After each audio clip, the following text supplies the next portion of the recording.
woman's obligation of Havdalah. That's very interesting, and we're going to see why. There is a dispute among poskim whether woman obligated in the mitzvah of hearing Havdalah. On one hand, women are obligated in all the commandments of the Shabbos, just as the men are. Havdalah can be considered as a Shabbos obligation, and obligation would therefore apply to women. Others feel that that Havdalah takes place after Shabbos, and it would revert to the rules of time-bound mitzvahs, that women would not be required to hear it. Okay, so all of this discussion is from Mishnah Brura. Okay, what is it? Mishnah Brura 296-34. So here's the two opinions, and we were asked in the last time, and I could not remember the question exactly. So the question is, who are those rabbis, who are those poskim, who are those sages who decide halacha? So here is here's an example of that of that case. So Mishnah Brura. So Mishnah Brura is a great Chofetz Chaim Zatzal, right? Israel Meir HaKohen Zatzal, right? So he collected all of the opinions, right, and he studied them very diligently, and it took him, I think, 25 years to write, and he did not wrote the conclusions on all of the Shulchan Aruch, only one section, only one of the 6 sections. That's it.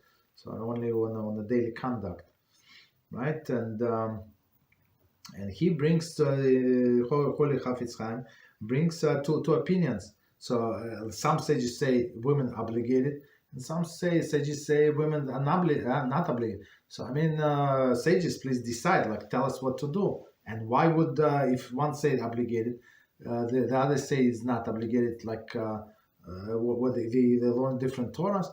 So an answer is not. They learn exactly the same Torah, and right. And the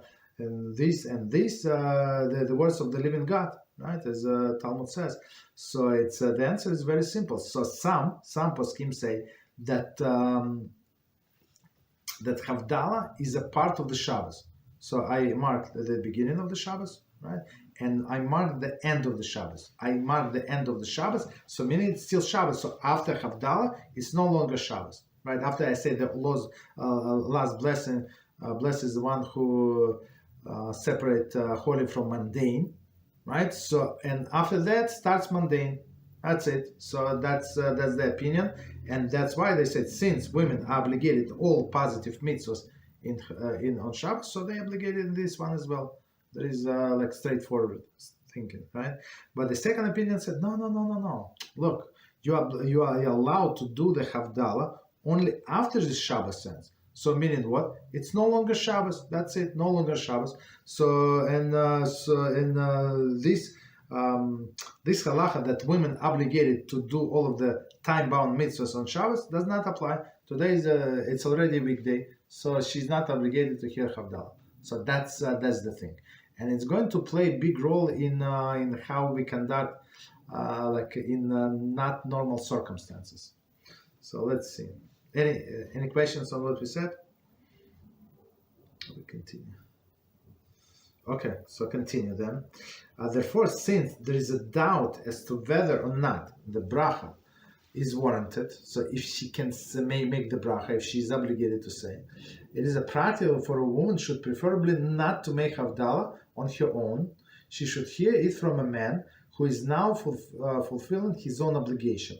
So for a man, there is no problem, there is no doubt, according to any opinion, that he must do it on the Shabbos and a weekday, that the man is obligated, right? But so since there is a doubt, so we're going to go like the best standard, right? The best thing to do is for a woman to hear from a man who is obligated to make Havdalah, right? So let's see. At times, a woman will miss hearing Havdalah from the man in her family. So she was, I don't know where she was. I mean, it's possible for example, a daughter, right? A girl went to her girlfriend's house, sleep over, right? And now she coming after Shabbos, so maybe she got stuck somewhere, right? So maybe she's a little late. So the father of the house think that she probably is going to hear the Havdalah there and where she is, right? And he start Havdalah for the family who is here. So that's the issue, as we understand, right? So this girl, let's say she's 14 years old, so she missed this Havdalah. Okay, very interesting, possible.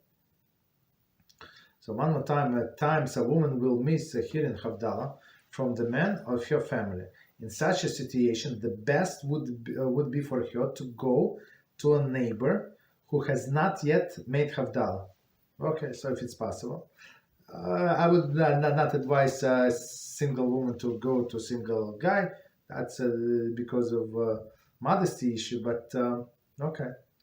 If there is this family, next door family, and they're going to, and you know that they did not do Havdalah yet, yeah, you can go.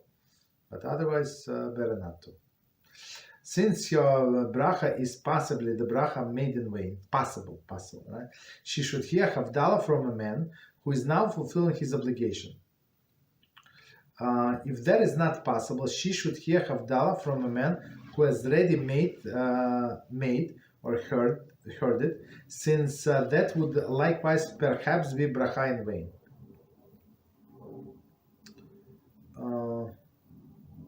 So one more time. If that is not possible, she should not hear Havdalah from a man who has already made or heard this heard it, meaning Havdalah, since would likewise perhaps be bracha in vain. So he already made the Havdalah.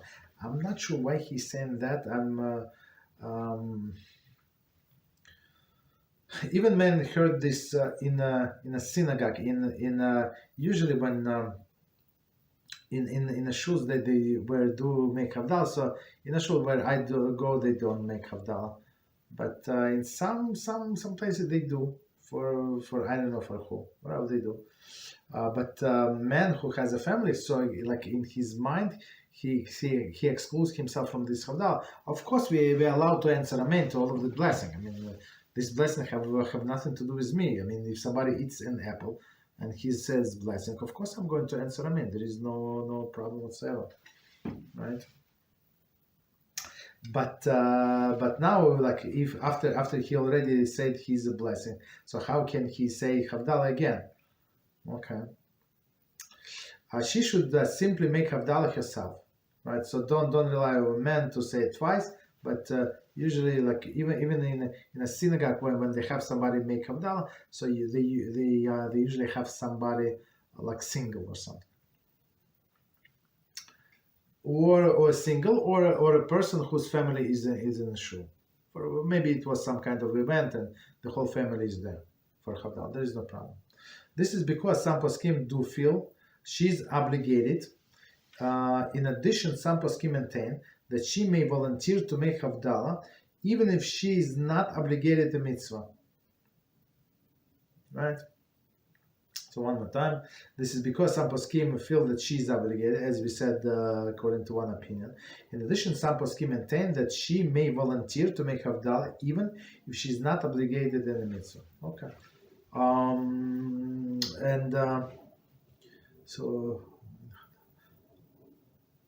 So there is no problem, like technically, if you think about it, there is no such a blessing when it's like any forbidden blessings, right? So you make the blessing over the wine. So I mean, in the introduction part, then you say the blessing over the wine, blessing over the fire, right? And bisumim, this frankincense, and over the fire, and the last blessing. Okay, so technically, a woman can make her own Havdalah. If there is no other choice, there is no problem. We can rely on this first strong opinion.